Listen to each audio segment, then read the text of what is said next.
여러분은 살다 보면 정말 여러 가지 힘든 순간들을 마주하잖아요. 그런데 그중에서도 가장 견디기 힘든 순간은 언제일까요? 어쩌면 뼈를 깎는 듯한 고통의 시간보다도 아무리 소리쳐봐도 아무런 대답이 없는 바로 그 순간이 아닐까 싶습니다. 네, 맞습니다. 바로 침묵이죠. 응답 없는 기다림이 길어질 때 우리 마음속 가장 깊은 곳에 있던 불안이 스몰스몰 고개를 들기 시작하거든요. 시내산 아래에서 모세를 애타게 기다렸던 이스라엘 백성들 역시 이 끔찍한 침묵을 결국 견뎌내지 못했습니다. 자, 그럼 첫 번째 이야기, 침묵이 빚어낸 우상입니다. 도대체 이스라엘 백성들을 짓누르던 그 불안한 침묵이 어떻게 끔찍한 실패, 그러니까 우리가 잘 아는 금송아지 사건으로 이어졌는지 한번 자세히 들여다보겠습니다. 모세가 시내산에 올라간 지 40일. 이 시간 동안 백성들의 마음속에서 희미한 희망은요, 아주 서서히 하지만 분명하게 공포로 변해갔습니다. 지도자는 보이지 않고 하나님의 음성도 들리지 않고 그 막막함 앞에서 그들의 믿음은 완전히 바닥나버린 거죠. 결국 그들은 눈에 보이는 무언가를, 손에 잡히는 신을 절실히 원하게 됐습니다. 보세요. 그들의 선택은 너무나 명확했습니다. 왼쪽에 보이지 않는 약속과 믿음을 붙드는 길 대신에 오른쪽에 있는 눈에 보이고 손에 잡히는 금송아지를 택한 겁니다. 이 금송아지는요, 바로 우리가 더 이상 침묵을 견딜 수 없을 때 필사적으로 만들어내는 모든 것들을 상징한다고 볼 수 있어요. 정말 가슴을 찌르는 통찰 아닌가요? 이 오래된 이야기가 단순히 과거의 어떤 실수에 대한 기록이 아니라는 거죠. 이건 오늘날 우리가 통장 잔고가 줄어들 때, 사회적인 지위가 흔들릴 때, 또 사람들의 좋아요가 없을 때 불안해하는 바로 우리 자신의 이야기이기도 하니까요. 두 번째 파트, 동행의 상실입니다. 이 끔찍한 배신이 가져온 결과는 정말 상상 이상으로 참혹했습니다. 그들이 가장 소중하게 여겨야 했던 것, 바로 하나님의 동행을 잃어버리게 된 겁니다. 여기서 핵심은 이겁니다. 하나님이 약속의 땅을 빼앗겠다고 하시지 않았어요. 오히려 그보다 훨씬 더 무서운 말씀을 하셨죠. 나는 너희랑 같이 안 가겠다. 이건요, 단순히 좋은 장소를 잃는 차원의 문제가 아니라 관계 자체가 완전히 끊어지는 가장 두려운 심판이었던 겁니다. 이 충격적인 선언 앞에서 백성들은 그제서야 깨달았습니다. 아, 적과 꿀이 흐르는 땅이라고 해도 하나님이 함께하지 않는다면 그곳은 아무 의미 없는 텅 빈 껍데기일 뿐이구나. 그들은 깊은 슬픔에 빠졌고요. 진심으로 애도하는 마음으로 자신들을 치장하던 모든 장식품을 떼어내기 시작합니다. 자, 세 번째 파트. 생명을 건 중보입니다. 바로 이 절망의 벼랑 끝에서 이 이야기의 하이라이트가 펼쳐지기 시작합니다. 바로 리더였던 모세의 위대한 기도가 시작되는 거죠. 모세가 어떤 사람이었냐면요.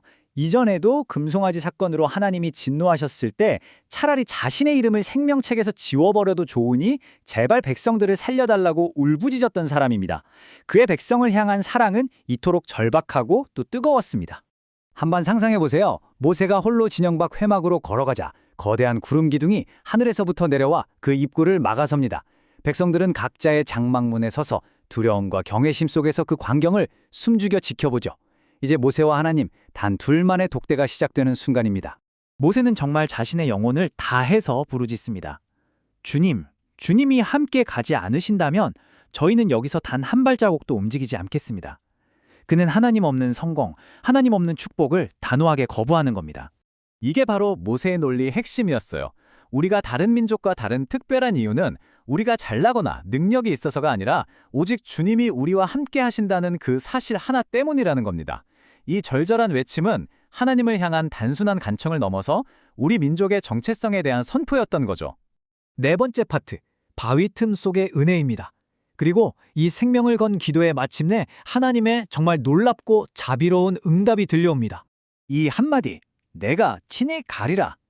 이 한마디가 모든 것을 바꿉니다. 심판을 거두시고 다시 그들과 함께 걷겠다고 약속하신 거죠. 절망이 희망으로, 단절이 회복으로 바뀌는 기적의 순간입니다. 근데요, 이 과정이 정말 감동적입니다. 주의 영광을 보여달라는 모세의 요청에 하나님은 그를 죽음으로부터 보호하시려고요, 친히 바위 틈에 그를 숨기십니다. 그리고 당신의 손으로 그를 덮어서 보호해 주셨다가 그 찬란한 영광이 다 지나간 뒤에야 조용히 손을 거두고 당신의 등만 보여주십니다. 이게 바로 압도적인 사랑입니다, 여러분. 우리가 마땅히 심판받아야 할 그 영광 앞에서조차 우리를 살리시기 위해서 친히 숨겨주시고 보호해주시는 은혜. 이것이야말로 우리가 오늘 이야기하는 바위 틈의 은혜인 것입니다. 자, 이제 마지막 5번째 파트입니다. 우리의 광야를 걷는 법. 그렇다면 이 오래전 이야기가 오늘을 살아가는 우리에게는 과연 무엇을 말해주고 있을까요? 잠시 우리 자신에게 한번 질문을 던져보면 좋겠습니다. 하나님의 침묵이 너무 길게 느껴질 때 당신은 그 불안을 이기지 못하고 어떤 금송아지를 만들고 있나요? 혹시 그게 돈인가요? 아니면 성공?